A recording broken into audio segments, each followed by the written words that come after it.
பர்திமேயு சுவிசேஷ ஊழியங்கள் வழங்கும் நற்செய்தி நேரம். தேவ செய்தி பாஸ்டர் ஆர். அகஸ்டின். இந்த நாளில் உங்களோடு நான் பேசி வருகிறேன். எரேமியா 33:14 ஏன்னா இதோ நாட்கள் வரும் என்று கர்த்தர் சொல்லுகிறார். சொல்றவர் அவரோ இவரோ இல்லை, கர்த்தாதி கர்த்தர், ராஜாதி ராஜா, ஒருவரும் சேரக்கூடாத ஒளியில் வாசம் பண்ணுகிறவர். இந்த உலகத்திலே மனுக்குலத்தை தேடி தன் ஜீவனையே கொடுத்தவர், மரித்து அடக்கம் பண்ணப்பட்டு 3ஆம் நாளிலே உயிரோடு எழுந்தவர். அவர் சொல்றார், இதோ நாட்கள் வரும். எதுக்கையா? இன்றைக்கு அநேக நேரங்களில் பல பேர் கேட்குறீங்க, நான் ஒரு காலத்தில் எல்லா வசதியோடு இருந்தேன் பிரதர், இழந்துட்டேன், எல்லாத்தையும் இழந்து நிற்கிறேன், மறுபடியும் என் வாழ்க்கை தலைக்குமா துளிர்க்குமா? ஏசாயா 58 வாசிக்கிறோம், உன் சீக்கிரத்தில் உன் சுக வாழ்வு துளிர்க்கும் ஆண்டவர் சொல்லியிருக்காரு. நடக்குமா? ஆமென். நிச்சயமா நடக்கும். எனக்கு அன்பானவர்களே, உங்களுடைய வேதாகமத்தை தயவு செய்து கையில் எடுத்து யோபுவின் புஸ்தகம் 29ஆம் அதிகாரம் 1வது வசனத்திலிருந்து கொஞ்சம் திருப்பி வைத்துக் கொள்ளுங்க. யோபு 29ஆம் அதிகாரம் 1ஆம் வசனம் முதல். எல்லாரும் அப்படி எடுத்து கையில் வச்சு தேடி எடுக்கிற வரைக்கும் பாடுமா?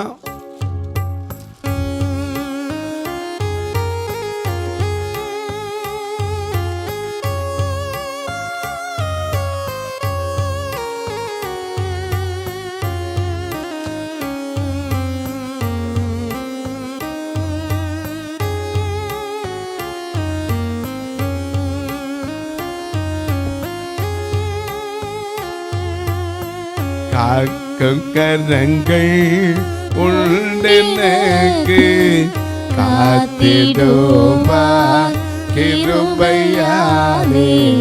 காக்கும் கரங்கள் உண்டெனக்கு காத்திடுமா கிருபையாலே. அல்லேலூயா பாடி பாடி அலைகடலை நான் தாண்டிடுவேன். அல்லேலூயா பாடி பாடி அலைகடலை நான் தாண்டிடுவேன்.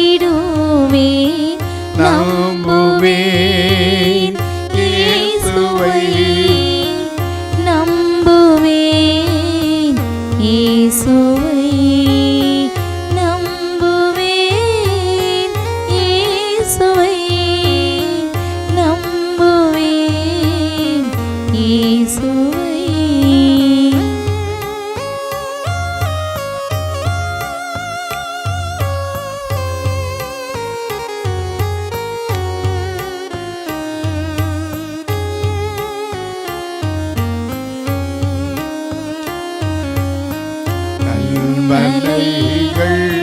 பெயர்க்கும் வழியாய் நம்மை கரம் பிடித்தார்.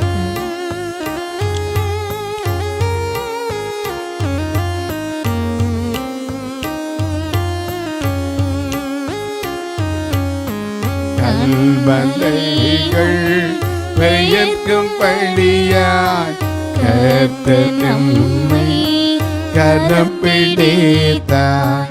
காத்திருந்து பலனடைந்து கழுகு போல எழும்பிடுவேன். காத்திருந்து பலனடைந்து கழுகு போல எழும்பிடுவேன். நம்புவேன் இயேசுவை, நம்புவேன் இயேசுவை, நம்புவேன்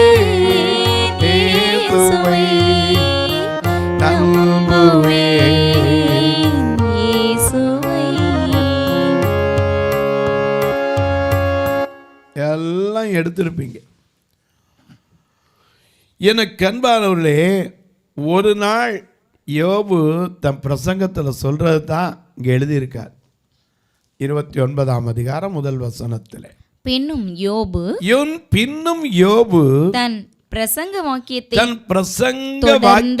தொடர்ந்து சொன்னது என்னவென்றால், சென்று போன மாதங்களிலும் தேவன் என்னை காப்பாற்றி வந்த நாட்களிலும் எனக்கு உண்டாயிருந்த சீர் இப்பொழுது இருந்தால் நலமாயிருக்கும். அப்பொழுது அவர் தீபம் என் தலையின் மேல் பிரகாசித்தது. அவர் அருளின வெளிச்சத்தினால் இருளை கடந்து போனேன். தேவனுடைய ரகசிய செயல் கூடாரத்தின் மேல் இருந்தது. அப்பொழுது சர்வ வல்லவர் என்னோடு இருந்தார். என் பிள்ளைகள் என்னை சூழ்ந்திருந்தார்கள். என் பாதங்களை நான் நெய்யினால் கழுவினேன். கண்மலைகளில் இருந்து எனக்காக ஒரு எண்ணெய் நதி ஓடி வந்தது. அப்போது இருந்த செல்வ நாட்களின் சீர் இப்போது இருந்தால் நலமாயிருக்கும். இன்னைக்கு நிறைய பேர் அப்படிதான், ஐயோ எல்லாத்தையும் இழந்து நிற்கிறேன் பிரதர். ஒரு காலத்தில் எப்படி இருந்த குடும்பம் இன்னைக்கு இழந்து நிற்குதே. திரும்ப எங்கள் வாழ்க்கையில் அந்த சீர் திரும்ப வருமா? இன்னைக்கு எத்தனையோ பேர் கேட்கலாம், அந்த சீர் எங்களுக்கு திரும்ப வந்துருமா பிரதர்? நடக்குமா பிரதர்? நிச்சயமா. இயேசு அதுக்கு தாங்கி இந்த பூமிக்கு வந்தார். ஐயா, பட்டு போனதையும் விட்டு போனதையும் கெட்டு போனதையும் சரிப்படுத்தத்தான் இயேசு வந்தார். ஏன்னா அவரே சொல்லியிருக்கிறதை எசேக்கியா தீர்க்கதரிசி வாயிலாக சொல்லியிருக்கிறதை வாசிக்க கேட்போம். 17ஆம் அதிகாரம் 4ஆம் வசனத்தில் வாசிக்கிறோம். அப்படியே கர்த்தராகிய நான் உயர்ந்த விருட்சங்களை தாழ்த்தி தாழ்ந்த விருட்சங்களை உயர்த்தினேன் என்றும் நான் பச்சையான விருட்சத்தை பட்டு போக பண்ணி பட்டு போன விருட்சத்தை தழைக்க பண்ணினேன் என்று வெளியின் விருட்சங்களுக்கெல்லாம் தெரிய வரும் கர்த்தராகிய நான் இதை சொன்னேன், இதை நிறைவேற்றினேன் என்று உரைத்தார் என்று சொல்கின்றார். பட்டு போன நில அப்படின்னா என்ன அர்த்தம்? இனிமே ஒண்ணுமே செய்ய முடியாது, விட்டு போச்சியா அவ்வளவுதான், போனதுதான். அப்படி இல்லை ஆண்டவர்கிட்ட. பட்டு போனதையும் விட்டு போனதையும் கெட்டு போனதையும் அவர் தருகிற தேவன். ஐயா, ஒரு பெண் இருந்தா 2 ராஜாக்கள் 8ஆம் அதிகாரத்தில். அந்த பெண்ணுக்கு ஒரு நாள் ராஜா சொன்னார், எப்பா தேசத்தில் ஒரு பெரிய பஞ்சம் வரப்போகுது, நீ எங்கேயாவது போய் சஞ்சரி. அது எத்தனை வருஷம் பஞ்சம் வரப்போகுது? அந்த பகுதி நீங்கள் படித்து பார்த்துருப்பீங்களானுமா. 2 ராஜாக்கள் 8ஆம் அதிகாரத்தில் பாருங்கள், 7 வருஷம் தேசத்தில் பஞ்சம் வரப்போகுது.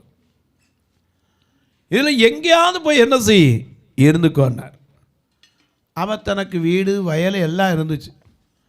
7 வருஷம் பஞ்ச நாட்கள் வரப்போகுதுன்னு தெரிஞ்சதுனால தன்னை காப்பாற்றி கொள்றதுக்கு எங்கேயோ போயிட்டான். 7 வருஷம் கழித்து திருப்பி வாரா. அவள் விட்டு போன வயலின் வருமானம், வீட்டினுடைய வருமானம் எல்லாம் கிடைப்பதற்கு ராஜா என்ன செய்தார்? ஒரு பிரதானிய நியமித்தார். அந்த பகுதி வாசிங்க. எலிசா தான் உயிர்ப்பித்த பிள்ளையின் தாயாகிய ஸ்திரீயை நோக்கி, நீ உன் வீட்டாரோடும் கூட எழுந்து புறப்பட்டு போய் எங்கேயாகிலும், ஏன்னா கர்த்தர் தீர்க்கதரிசியை கொண்டு பேசுறார், எங்கேயாவது போய் இரு, எங்கேன்னு கூட சொல்லல. கர்த்தர் பஞ்சத்தை வருவிப்பார். 7 வருஷம் தேசத்தில் இருக்கும் என்றான். அந்த ஸ்திரீ எழுந்து தேவனுடைய மனுஷன் சொன்ன வார்த்தையின்படியே செய்து தன் வீட்டாரோடும் கூட புறப்பட்டு பெலிஸ்தரின் பெலிஸ்தியருடைய தேசத்திலே போய் 7 வருஷம் சஞ்சரித்தாள். 7 வருஷம் சென்ற பின்பு அவள் பெலிஸ்தரின் தேசத்தை விட்டு திரும்ப வந்து தன் வீட்டுக்காகவும் தன் வயலுக்காகவும் ராஜாவினிடத்தில் முறையிடும்படி போனாள். அந்நேரத்தில் ராஜா தேவனுடைய மனுஷனாய் இருந்த கேயாசியுடனே பேசி, எலிசா செய்த அற்புதங்களை எல்லாம் நீ எனக்கு விவரமாய் சொல் என்றான். அப்பொழுது அவன் சொல்லிக்கிட்டே வரும்போது ஒரு காரியத்தை சொன்னான். ஒரு பிள்ளையை உயிரோடு எழுப்பின தாய் தான். அப்போ இவங்க வந்து நின்னாங்க, இவ தான் அந்த தாய், அவருடைய பிள்ளை இதுதான். உடனே ராஜா அவளுக்கு சொன்னா, விட்டு போன அந்த 7 வருஷத்தில் இவளுக்கு எவ்வளோ நஷ்டம் வந்திருக்குமோ, அந்த 7 வருஷத்தை வீட்டு வருமானத்தையும் வயல் வருமானத்தையும் அனைத்தையும் அவளுக்கு கிடைக்கும்படி செய்கின்றான். ஏன் இழந்து போன தரமாட்டார்? எனக்கு அன்பானுடைய அநேக நேரங்களில் ஒரு கஷ்டம் வரும்போது ஆண்டவர் என்னை கைவிட்டுட்டாரோன்னு நினைக்கிறோம். இல்லைங்க, அவர் இழந்து போனதை தேட வந்தார், ரட்சிக்க வந்தார். நீங்கள் விட்டு போன ஆசீர்வாதத்தை திரும்ப தருவார்.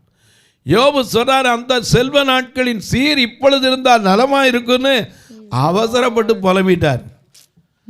ஆனால் ஆண்டவர் அவருக்கு திரும்ப கொடுத்தார். 42ஆம் அதிகாரம் 12ஆம் வசனத்தில் பாருங்க, கர்த்தர் யோபின் முன்னிலைமையை பார்க்கலும் பின்னிலைமையை ஆசீர்வதித்தார். அப்ப ஏன் சில நேரம் நமக்கு மனசு குழம்பி போயிடும். இனிமே நடக்குமா. விசுவாசத்துல சோர்வு வந்துடக்கூடாது. விசுவாசத்தினால் நீதிமான் பிழைப்பான், விசுவாசியே பதறாதே. விசுவாசத்தினால் நீதிமான் பிழைப்பான், விசுவாசியே பதறாதே. கலங்காதே திகையாதே விசுவாசியே, கலங்காதே திகையாதே விசுவாசியே. கல்வாரி நாயகன் கைவிடாரே, சத்தினால் நீதிமான் பிழைப்பான், விசுவாசி பதறாதே. விசுவாசத்தினால் நீதிமான் பிழைப்பான். விசுவாசிக்கிற பதறவே கூடாது. யோபு உத்தமன், சாட்சி பெற்றவன். தேவனே சொன்னார், என் தாசனாகிய யோபு என் வீட்டிலெங்கும் உண்மையுள்ளவன், அவன் உத்தமனும் தேவனுக்கு பயப்படுகிறவனும் பொல்லாப்பை கண்டு விலகுகிறவனும். அவனை போல பூமியில ஒருத்தனும் இல்லை. நான் சொல்லுவேன், அவனை போல ஆண்டவர் என்னை கைவிட்டாரான்னு புலம்புனவன் அவனும் இல்லை. அதனால தான் 40ஆம் அதிகாரம் 4ஆம் வசனத்தை சொல்றான், நான் நீசன். என்ன சொல்லுவேன்? ஆமா, தெரியாம உளறிட்டேன். இந்த 40 அதிகாரத்துக்கு கொஞ்சம் உளம்பாமல் இருந்திருந்தான்னா சீக்கிரத்தில் அவனுக்கு விடுதலை அடைச்சிருக்கான். இன்னைக்கு நான் சொல்கிறேன், நம்பிக்கையோடு இருங்க, இழந்ததை தருவார். நீங்கள் கேட்கலாம், உங்களுக்கு கண்ணை தருவாரா? நீங்களும் கண்ணு தெரியாமல் தர வருஷம் உட்காந்து பேசுகிறீங்களே டிவியில், உங்களுக்கு கண்ணை தர மாட்டாரா? எனக்கு கண்ணை தந்துடுவார். தந்துட்டாருன்னா நான் இப்படி உட்காந்து பேச மாட்டேன். எனக்கு ஆசை வந்துடும். என்ன ஆசை? நடையில் ஆசை, உடையில் ஆசை, நகையில் ஆசை, எல்லா ஆசையும் வந்துடும். கடைசியில் எனக்கு அது வேணும் இது வேணும் எல்லாம் சேர்த்து எனக்கு எனக்கு எனக்கு சாலமோன மாதிரி ஆசை வந்துடக்கூடாது. எனக்காக பெரிய வீடுகளை கட்டினேன், சிங்கார வனத்தை கட்டினேன், தோப்பை கட்டினேன். கடைசியில் சொன்னான், எல்லாத்தையும் நோக்கி பார்த்தா மனதுக்கு மாயை சஞ்சலம்னா ஒன்றும் இல்லைன்னா. ஆண்டவர் நினச்சா கொடுக்க முடியும். ஏன்ட்ட கேட்டாரா நான் வேண்டாமே. ஏன் தெரியுமா? இந்த உலகத்தில் இனிமேல் வந்து என்னத்தை பெரிய பாவத்தை தான் பார்க்க போகிறோம். அவரையே பார்த்து கொண்டு இருந்தால் போதும். என்ன? உம்மை நோக்கி பார்க்கின்றேன், உம்மை நினைத்து துதிக்கின்றேன், உம்மை நோக்கி பார்க்கின்றேன், உம்மை நினைத்து துதிக்கின்றேன். ஏசப்பா ஸ்தோத்திரம், ஏசப்பா ஸ்தோத்திரம், ஏசப்பா ஸ்தோத்திரம், ஏசப்பா ஸ்தோத்திரம். அவரை மட்டும் பார்த்தா போதுங்க. எனக்கு அன்பான இழந்து போனதை தருவாரா? நிச்சயமா. 1 சாமுவேல் 30ஆம் அதிகாரத்தை நீங்கள் எடுத்து வீட்டில் உட்காந்து வாசிச்சு பாருங்க. தாவீது என்ற ஒரு பக்தன், அவன் ஓடி போன போது சிக்கலாகல போய் குடியிருந்தான். சகுலுக்கு பயந்து ஓடி போய்கிட்டு தான். அவனோட கூட இருந்தவங்க யாருன்னா 600 பேர். சமூகத்தில் ஒடுக்கப்பட்டவர்கள், முறுமுறுக்கிறவர்கள், கடனை திரும்ப கொடுக்க முடியாதவங்க. இந்த 600 பேருக்கு தலைவரானான். அப்படி போனபோது சிக்லாகு என்கிற ஒரு இடத்துல போய் குடியிருந்தான். அப்படி குடியிருந்த போது ஒரு நாள் வீட்டை விட்டு எல்லாரும் வெளியே போயிட்டு வர்றதுக்குள்ள அமலேக்கர் என்ற ஒரு இனத்தவர் வந்து எல்லாத்தையும் என்ன செஞ்சுட்டு போயிட்டாங்க, கொள்ளையிட்டு நகரத்தையும் சுட்டரிச்சுட்டு போயிட்டாங்க. திரும்பி வந்து பார்த்தா சாம்பல் தான் இருக்குது. எல்லாரும் அழுதாங்க. ஐயோ, உறவுகளை இழந்துட்டோமே, உடைமைகளை இழந்துட்டோமே, இனி எப்படி பார்க்க போகிறோம்? 4ஆம் வசனம் சொல்லுது, தங்களிலே அழுகிறதற்கு கூட பலனில்லாமல் போக மட்டும் சத்தமிட்டு அழுதார்களாம். ஏன்னா இழந்துட்டா அழுதாத்தான் தெரியும் அந்த துக்கம். அவ்வளோ அழுதாங்க. தாவீது கர்த்தருக்குள் தன்னை திடப்படுத்தி கொண்டான். அவன் கேட்டான், அந்த ஏபோத்தை கொண்டு வர சொல்லி கர்த்தர்ட்ட கேட்டான். 8ஆம் வசனம், தாவீது கர்த்தரை நோக்கி, நான் அந்த தண்டை பின்தொடர வேண்டுமோ, அதை பிடிப்பேனோ என்று கேட்டான். அதற்கு அவர், அதை பின்தொடர், அதை பிடித்து சகலத்தையும் திருப்பிக் கொள்வாய் என்றார். 19ஆம் வசனத்தை பாருங்க. அவர்கள் கொள்ளையாடி கொண்டு போன எல்லாவற்றையும், சிறியதிலும் பெரியதிலும், குமாரரிலும் குமாரத்திகளிலும் ஒன்றும் குறைபடாமல் தாவீது எல்லாவற்றையும் திருப்பிக் கொண்டான். ஆமென். இந்த யோபுக்கு திரும்ப எல்லாம் வந்துச்சு பாருங்க. அவருடைய முன்னிலைமை பார்க்கிற பின்னிலைமை ஆசீர்வதிக்கப்பட்டதான்.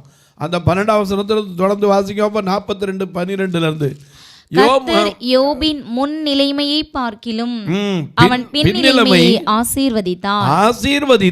14,000 ஆடுகளும், முதல்ல இருந்தது 7,000.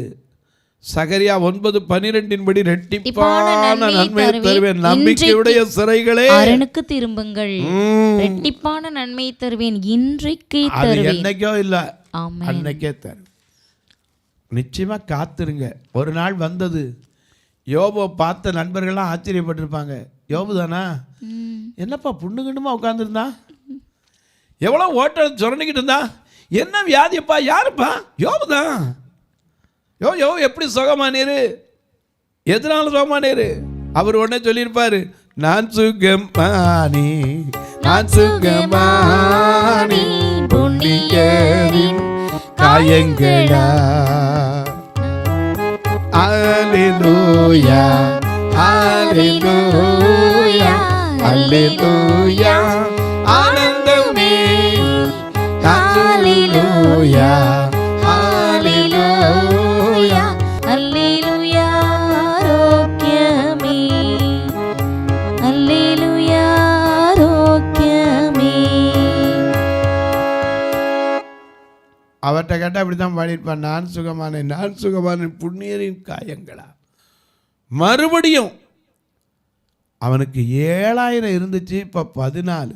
அது மட்டும் இல்லை, 6,000 ஒட்டகங்களும், முதல்ல இருந்தது 3,000, இப்போ டபுள். 1000 ஏர்களும், முதல்ல இருந்தது 500, இப்போ 1000, திருப்பி 1000 கழுதைகள் உண்டாயின. 7 குமாரரும் 3 ஒரே நாள்ல இழக்க கொடுத்த 10 பிள்ளைகளை ஆண்டவர் பண்ண மேஜிக் பண்ணாரா? திரும்ப அவனுக்கு பெறுவதற்கு பலன் கொடுத்தாருங்க. செத்து போன பிள்ளைகளை எப்படி பார்த்தா திரும்பி பெற்று அதே போல அழகுள்ள பிள்ளைகளை இழந்ததுக்கு பதிலாக வாசிங்க, 7 குமாரரையும் 3 குமாரத்திகளையும் அவனுக்கு பிறந்தார்கள். மூத்த மகள், ஏன்னா ஆண்டவர் மேஜிக் காட்டுறவர்ல ஜீம் பூம்பா அப்படின்னு சொல்றவர் இல்லை. ஏன் அவர் நினைச்சதா அப்படி உயிரோடு எழுப்பீங்களா? ஏன் 4 நாள் கழிச்சு போன லாசருவை எழுப்ப முடியாதா? எழுப்பினாரே. ஏன் நம்முடைய பிரேத குழிகளை திறந்து திரும்ப உயிரோடு எழுப்பேன்னு சொல்லிட்டு போனாரே. மறுபடியும் எக்கால சத்தம் துணிக்கும் போது என் இயேசு மகாராஜா வரும்போது நாம் எல்லாம் முகமுமாக தரிசிப்போனாரு. ஏன் உடனே அந்த இடத்துல ஒரு ஆச்சரியமாகனார் இல்லை, ப்ராக்டிக்கலாக இந்த மனிதனுக்கு ஏற்ற சத்தியத்தை தான் அங்கே சொல்லியிருக்காரு. மறுபடியும் 7 குமாரர்களும் 3 குமாரத்திகளும் அவனுக்கு பிறந்தார்கள். ஏன்னா அவனுக்கு புது பலன் கர்த்தர் கொடுத்தார். புதுபலன் கொடுத்தார். 3 குமாரத்திகளும் மூத்த பிறந்தார். மகளுக்கு எமிமாள் என்றும், இரண்டாம் மகளுக்கு கெத்சியாள் என்றும், மூன்றாம் மகளுக்கு கேரேனாப்புக் என்றும் இது பேரிட்டான். ஒண்ணுதான் பேர் வைக்க மாட்டான். மீதி 2 பேரும் எல்லா பிள்ளையும் நிறைய பேர் வச்சிருப்பீங்க. ஜெமிமாள் எடுத்தவங்களும் வச்சிருப்பீங்க. எஃப்சி அதெல்லாம் எல்லாரும் வச்சிருப்போம். அது மட்டும் இல்லை, வாசிங்க. தேசத்தில் எங்கும் யோபின் குமாரத்திகளைப் போல் சௌந்தரியமான பெண்கள் காணப்படவில்லை. அத்தனை வயசு வியாதிப்பட்டவன் திரும்பி எதிர்த்து குழந்தை வருவானா முடியுமா? இதோ நாட்கள் வரும். ஆமென்.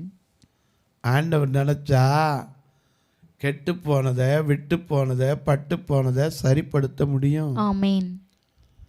அது மட்டும் இல்ல, அந்த பிள்ளைகளை போல அழகு வேற யாருமே அந்த பூமியில இல்லையா? வாசிங்க. அவர்கள் தகப்பன் அவர்கள் சகோதரரின் நடுவிலே அவர்களுக்கு சுதந்திரம் கொடுத்தான். இதற்கு பின்பு யோபு 140 வருஷம் உயிரோடு இருந்து, வியாதியாயிருந்து திரும்ப 10 பிள்ளை பெற்று 140 வருஷம் உயிரோட இருந்து 4 தலைமுறையாக, எத்தனை தலைமுறை? 4 தலைமுறையாக தன் பிள்ளைகளையும் தலைமுறை தலைமுறை வினோதன் உலகம் தோன்றி ஒழியாத தலைமுறை தலைமுறை காக்கும் வினோதன் உலகம் தோன்றி ஒழியாத ஆத்மமே என் முழு உள்ளமே உண்டாண்டவரை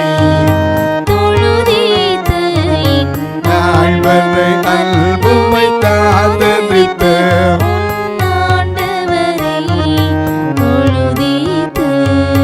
மோற்றுனக்கிணங்கி உரிமை பாராட்டும் மோற்றும் கிருபையினால் முடிசூட்டும். ஊற்றுனக்கிறங்கி உரிமை பாராட்டும் மோற்றும் கிருபையினால்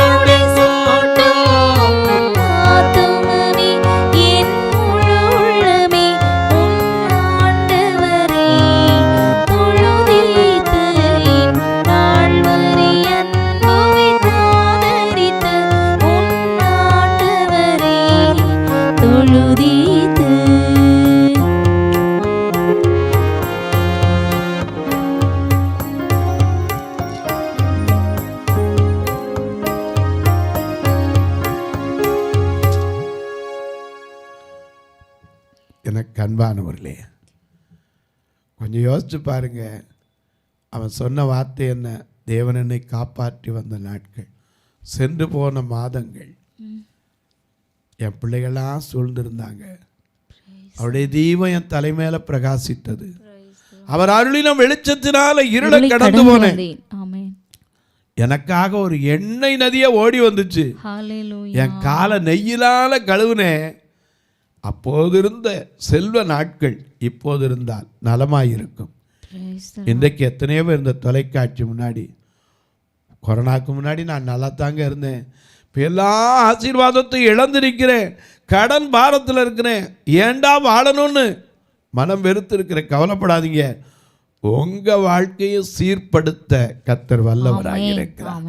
யோபுக்கு திரும்ப எல்லாத்தையும் கொடுத்தது உண்மையானால் உங்களுக்கும் கொடுப்பார். ஏன் சொல்ல தெரியுமா? அவர் சொன்னது அதுதான். இதோ நாட்கள் வரும். யார் யார் நம்பிக்கை இழந்து உட்கார்ந்து இந்த தொலைக்காட்சி முன்னாடி கண்ணீர் ஒடிக்கிறீங்களோ, உங்க எல்லாருக்கும் சொல்லுவேன், இதோ நாட்கள் வரும், இதோ நாட்கள் வரும். மனுஷன் சொல்லல, கர்த்தர் சொல்லுகிறார். அவர் என்ன சொல்றாராம்? அப்பொழுது அந்த நாட்கள் வரும்போது யூதாவின் குடும்பம் இஸ்ரவேலின் குடும்பத்திற்கு சொன்ன நல்ல வார்த்தைகள் எல்லாம் நிறைவேற்றியே தீருவார். நம்புறீங்களா? ஆமென். என் அன்பு மக்களே, என் அன்பு தாய்மாரே, என் அன்பு பெரியோரே, யார் யாரெல்லாம் எதை இழந்து நிற்கிறீங்க? உறவுகளை இழந்திருக்கீங்களா? உடமை இழந்திருக்கீங்களா? சொத்து சுகத்தை இழந்திருக்கீங்களா? சுகத்தை இழந்திருக்கீங்களா? அவர் திருப்பி தர வல்லவர். இந்த நிகழ்ச்சியை பார்க்கிற நீங்க ஆனந்தப்படுறதோடு மட்டுமல்ல, ஒரு வார்த்தை ஜெபம் பண்ணுங்க. இது தொடர்ந்து வருவதற்கான தேவைகள் சந்திக்கப்படும். எங்களுடைய ஆலயம் 2 பார்வை இல்லாத மக்களுக்கு, கண் இழந்த மக்களுக்கும், அதை பார்த்து தான் மற்றவங்களும் வந்து இப்போ ஆலயத்தில் உட்காருறாங்க. ஆனால் எஸ்பெஷலி சிட்டிவேடர் ஃபார் விஷுவலி இம்பேர்ட், அதாவது கண் பார்வை இழந்த மக்களுக்குன்னு தான் வச்சோம். பரிதிமே ஆலயம் என்று தான் வச்சோம். அநேக பார்வையற்ற மக்களை வாகனம் அனுப்பி கூட திருநெல்வேலி பஸ் ஸ்டாண்ட்லாம் பார்த்தீங்கன்னா ஞாயிற்றுக்கிழமை நீங்கள் 9 வரைக்கும் பாருங்கள், அங்கே நிற்பாங்க. எதுக்குன்னா ஆலயத்துக்கு போகிறதுக்கு. அவங்கள கூட்டிகிட்டு வர்றதுக்கு மட்டும் ஒரு வாரத்துக்கு 4000 ரூபா. வந்து எல்லாரையும் சாப்பிட வச்சு சத்தியத்தை கேட்டு அவங்க சாப்பிட்டு பசியெல்லாம் போகணும். ஆவிக்குரிய மன்னாவும் உண்டு, ஆன்மீகத்துக்குரிய மன்னாவும் உண்டு, சரீரத்துக்குரியது உண்டு. எனக்கு அன்பார்வர்களே, நீங்களும் உங்கள் பிறந்த நாள், திருமண நாள் போன்ற நல்ல நாட்களிலே கர்த்தர் உங்களை ஏவினால் ஒரு நாள் எல்லாருக்கும் உணவு கொடுக்க உதவலாம், கட்டுமான பணிக்கு உதவலாம். பார்வையற்றோருக்காக தேவைப்படுகிற ஊன்றுகோல், கண்ணை கொடுக்க முடியாது, ஊன்றுகோல் எப்போவும் வச்சுருக்கணும். ஏன்னா இன்றைக்கி இருக்கிற வாகன நெருக்கடியில் எந்த நிமிஷம் வாகனத்தில் கம்பு ஒடியும் தெரியாது. அதுக்காக போகாமலும் இருக்க முடியாது. போக வேண்டிய காரியத்தை கருதினா போய்த்தான் ஆகணும். அதனால் அந்த ஊன்றுகோல் கொடுப்பதற்கு உதவலாம், நல்ல துணிமணிகள் கொடுப்பதற்கு உதவலாம். அது மட்டும் இல்லை, பார்வையற்றோருக்கு வருஷத்துக்கு ஒருக்கா ஒரு திருமணம் செய்து வைப்போம். எந்த கிராமத்துலேயும் சொல்லுவாங்க கண்ணே வச்சு ஒரு கேடாம்பாங்க. ஆனால் ஆலயத்தில் கானாவூர் திருமணத்தை போல நடக்கும். இந்த வருஷம் கூட ஒரு திருமணத்திற்காக நிச்சயத்தை யோசித்து ஜெபித்து வருகிறோம். கர்த்தர் ஏவி தர வேண்டும் என்று நீங்களும் ஜெபிங்க, நானும் உங்களுக்காக ஜெபிக்கிறேன். ஆமாம் பிரதர், இத்தனை சொன்னீங்க, எப்படி இதுக்கு உதவுறதுக்கு? நாங்களாம் ரொம்ப தூரத்தில் இருக்கோம், வர முடியாதே. பரவாயில்ல, இதில் பின்னாடி பாருங்கள் 2 ஃபோன் நம்பர் ஸ்க்ரோலிங்கில் வந்துக்கிட்டே இருக்கும். இந்த ஸ்க்ரோலிங்கில் வர்ற நம்பரில் எந்த நம்பர்லையும் நீங்கள் பார்க்கலாம், ஜிபே, ஃபோன்பேலாம் பார்க்கலாம், தொடர்பு கொள்ளலாம். உங்கள் ஜெபக்காரி எது இருந்தாலும் காலை 10லேருந்து 5 மணிக்குள்ளே அடித்து என்னோடு பேசலாம், நானும் உங்களுக்காக ஜெபிப்பேன். இப்போவும் ஜெபிக்கட்டுமா? நல்ல பிதாவே, நன்றியோடு துதிக்கிறோம் சுவாமி. மறுபடியும் அந்த நாட்கள் வருமா என்றால் இதோ நாட்கள் வரும். யார் யார் எந்தெந்த காரியத்தில் வந்து நிற்கிறார்களோ அவர்களுக்கெல்லாம் மறுபடியும் சந்தோஷம் பிறக்கட்டும், சமாதானம் பிறக்கட்டும், நீடிய வாழ்வு பிறக்கட்டும். இயேசுவின் நாமத்தில் ஜெபிக்கிறேன் நல்ல பிதாவே, ஆமென். சபை ஆராதனை ஞாயிறு காலை 10 மணி முதல் 12 மணி வரை.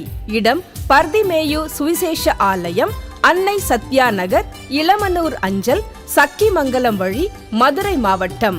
பின்கோட் 625201 மற்றும் பர்திமேயு சுவிசேஷ ஜெப வீடு, flat number 107, Eden garden, Muthur, Tirunelveli. Pincode 627011. சிறப்பு உபவாச கூட்டம் ஒவ்வொரு மாதமும் 2வது சனிக்கிழமை காலை 10 மணி முதல் 1 மணி வரை நாகர்கோவில் YMCA ஹாலில் வைத்து நடைபெறுகிறது. மற்றும் ஒவ்வொரு மாதமும் 4வது சனிக்கிழமை காலை 10 மணி முதல் 1 மணி வரை திருநெல்வேலி புதிய பேருந்து நிலையம் அருகில் உள்ள கிரேஸ் ஹாலில் வைத்து நடைபெறுகிறது. எங்கள் எல்லா ஆராதனைகளிலும் கலந்து கொண்டு தேவனை மகிமைப்படுத்த அன்பாய் அழைக்கிறோம். உங்கள் உதாரத்துவமான காணிக்கைகளினால் இவ்வூழியத்தை தாங்க விரும்பினால் R. Augustine, account number 5021364331, IFSC code IDIB 000B066, Indian bank, BP Kulam, Madurai. GPay number 98421819117, BGM ministries மற்றும் 9442559772, பிளைண்ட் மினிஸ்ட்ரீஸ் அகஸ்டின். உங்கள் தொடர்புக்கு பாஸ்டர் R. அகஸ்டின், பர்திமேயு சுவிசேஷ ஊழியங்கள், நாகமலை, புதுக்கோட்டை, மதுரை 625019. தொலைபேசி எண்கள் 9842181917 மற்றும் 9442559772. கர்த்தர் தாமே உங்களை ஆசீர்வதிப்பாராக.